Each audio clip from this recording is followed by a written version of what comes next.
Welcome to Chillin' 101. We hope this video helps. In this video, I will explain how to change Nissan Altima spark plugs. First, gather your tools like a ratchet, extensions, and a specialized 14mm spark plug socket. Always ensure your engine is cool before beginning any work.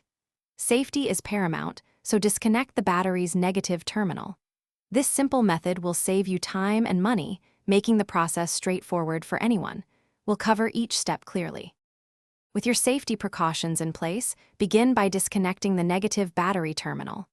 Next, carefully remove the engine cover, which is usually held by a few bolts. Then, unplug the electrical connectors from each ignition coil and unbolt them. Gently pull out the ignition coils and set them aside. Now, using your 14mm spark plug socket with an extension, carefully loosen and remove each spark plug. Before installing, ensure your new spark plugs are correctly gapped. Typically, this is 0.43 or 0.44 inches. Hand thread each new spark plug into its cylinder to prevent cross-threading. Once hand-tight, use a torque wrench to tighten them to between 14 and 22 foot-pounds.